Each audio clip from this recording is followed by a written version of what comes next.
Welcome back to Huawei Routing and Switching Elite Training for HCIE. Today topic we are going to discuss on route import and control. Let's start our part 5. Now let's look into more detail on the local PBR.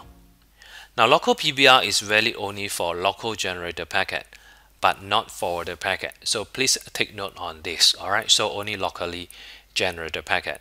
Second, you can configure multiple local PBR. Each local PBR is a node, so which means that your PBR have a node.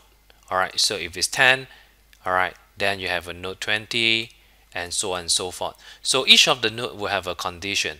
If I match, alright, the condition, what will be my, this is my condition, what will be my next hop. Alright, so if it's not matched, then it will go into the second node and so on and so forth. If all the node is not being matched, then it will by default go to your routing table. Alright, let's have a look on this flow chart.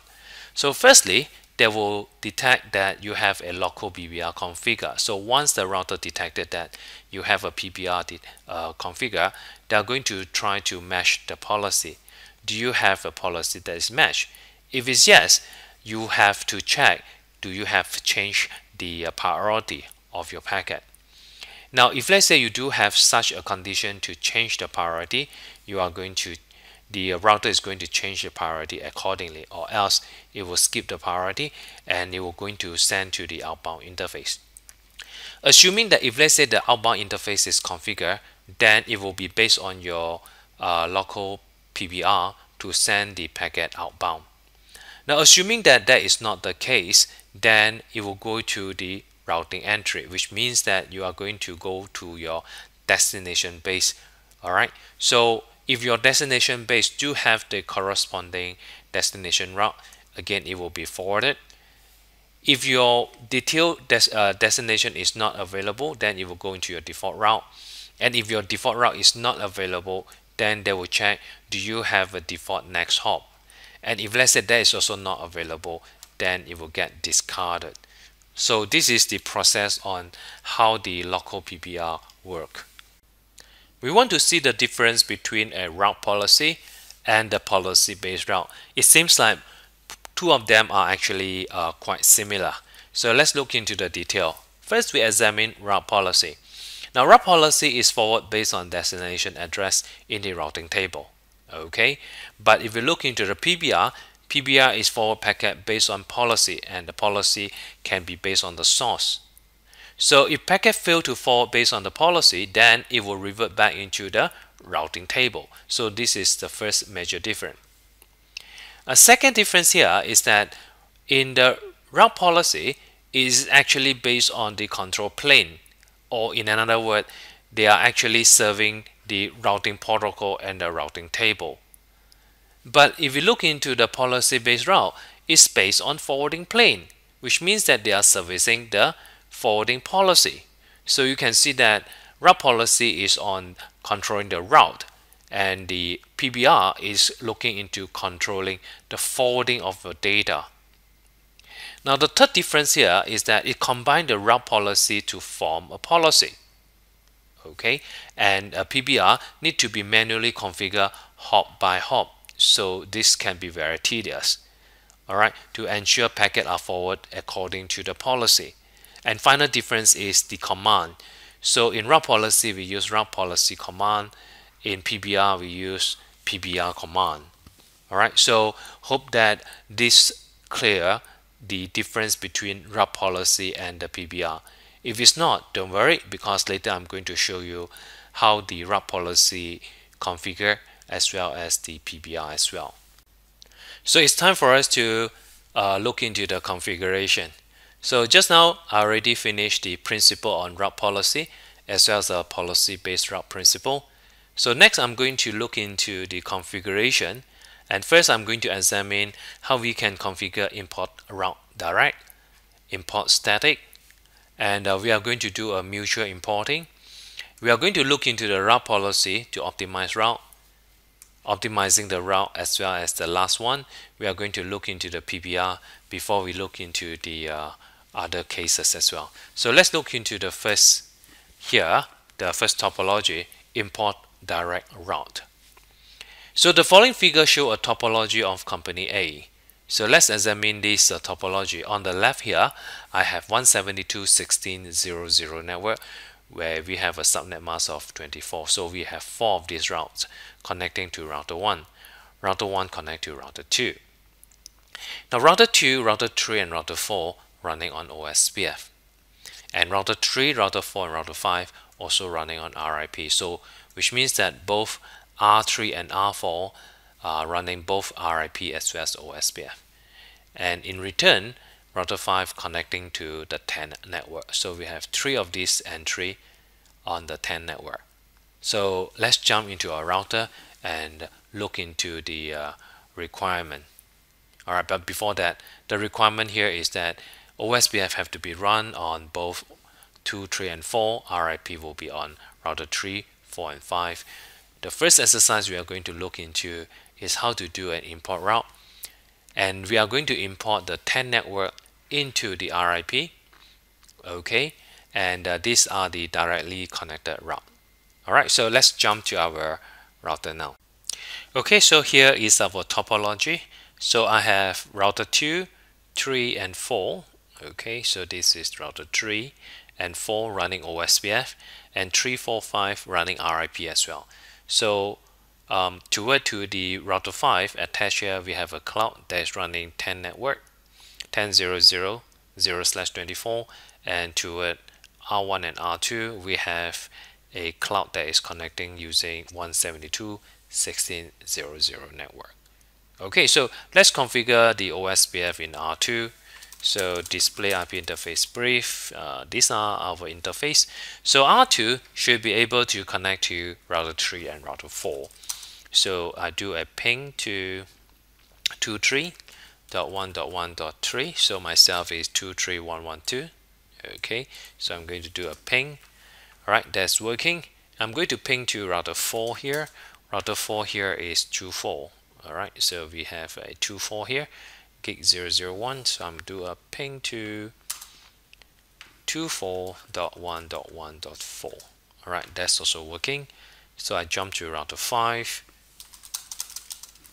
In router 5 I have 3 interfaces. Here we have 3.5 interface. Okay, that is gig 001, and we have 4.5 interface here. 4.5.1.1.5, that will be interface gig 000. Okay, so I'm going to ping to 3.5.1.1.3 just to make sure that it's all working fine, and I'm going to ping to 4.5.1.1.4. Alright, that's also working. Alright, that's good. So let's jump to router 2 and we start our Ospf. So I'm going to configure the router ID for this guy, area 0 with a network of 23.1.1.0.0.0.255. I pre-configured router 3 already, so it should be forming the adjacency pretty soon. There you go, 24.1.1.0.0.0.255. Alright, so waiting for this. There you go. So I do a display Ospf here. I have 2 neighbor or adjacency that is already formed. On router 3, you can see here this console message. We have a good neighbor as well as a router 4. Right, that's good. So I'm going to configure the RIP now, and on router 3 I'm going to configure RIP. I'm going to use a version 2, and I'm going to make sure that there is no auto summary. Alright, okay, undo summary. Right, and I'm going to enable the network here. So we have 3.5 35.0.0.0. Okay, and I'm going to do it on router 4.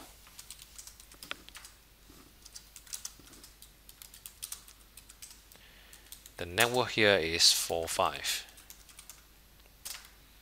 Alright, so we have configured both 3 and 4, so now we have to configure 5.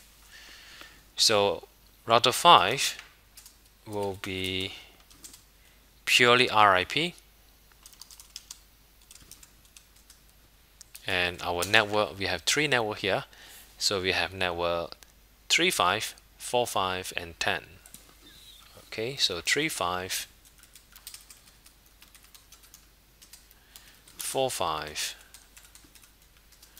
and 10. Just to confirm that our interface is correct, so we have 10 network, 35 network and 45 network. Okay, so that will be on router 5, and if I go to the gig 002, you're able to see my interfaces here, 10 network. So if I jump to router 3, I should see the 10 network. Alright, display routing table, there you go. So I have 10.0 network, 10.0 1, 2, 3 as well as the 45. So if I'm going to do a ping to 45.1.1.4, which is here, I should be able to ping. So our RIP is form, and we also have the Ospf form as well. Now based on the requirement, we have to configure the import route.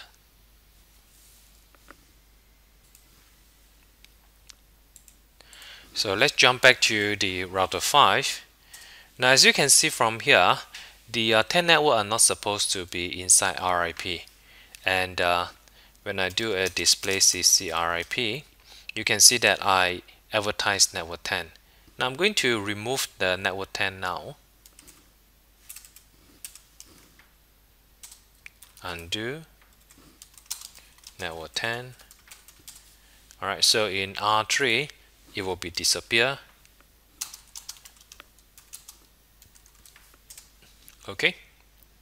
Alright, so just now we have the 10 network because I advertised. Now according to the requirement, we are not supposed to advertise the 10 network in RIP, but rather to do the importing. So let's just do the importing now. Now since we have the 10 network 10.0.0.24.10.20, we can use the IP prefix to import the route. Okay, so we base on the IP prefix, because if we are going to import route direct, the entire route including the 3.5 as well as 4.5 will be important. So based on the requirement, 10 network is the only network we need to import. So we have to create the IP prefix, because the 10 index 10, we are going to do a permit of 10.0.0.0, so we are going to do a 22. Okay, and we are going to do a less equal 24. Alright, so there you go. So we have the anything lesser or equal to 24 will be accepted. Well, if we do a display IP prefix, okay, so it's 22 to 24. So I think that there's a bit of mistake over here. So basically means that anything from 22 to 24. So the question asks for only 24. So I'm going to undo IP prefix 10. I'm going to redo one more time. IP prefix 10, index 10, permit 10.0.0.0.22, greater equal 24, less equal 24. Let's do one more time. Display IP prefix. Now it more like it. Okay, so our subnet mask is 24, and we are matching anything from 10.0.0 up to 22-bit of our prefix. Okay, so now our prefix is configured. We have to configure the route policy. So I'm going to call it as 10 as well. Okay, permit node 10. If I'm going to match my prefix, and my prefix name is called 10. Okay, and I'm going to do an import. So in the RIP, I'm going to import route direct based on the route policy called 10. Okay, so when I do a display route policy, you can see that I have the route policy called direct, and I also have a route policy called 10, and this is not supposed to be there. Okay, anyway, let's have a look on our policy. So if let's say we go into the router tree, display IP route, routing table, protocol RIP, as you can see that the RIP has been imported in. Alright, same go for the router 4.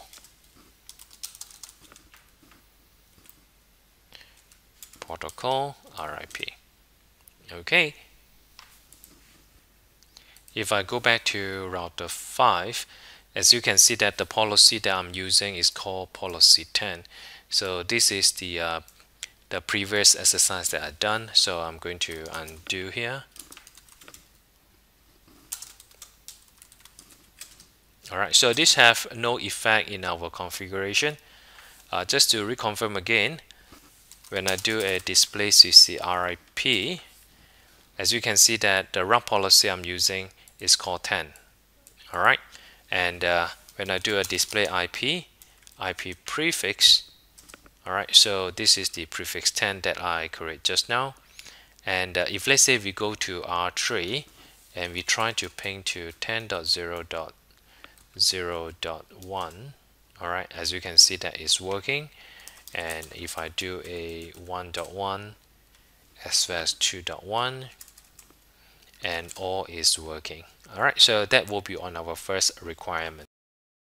Thanks for watching. Please do not forget to subscribe to our channel.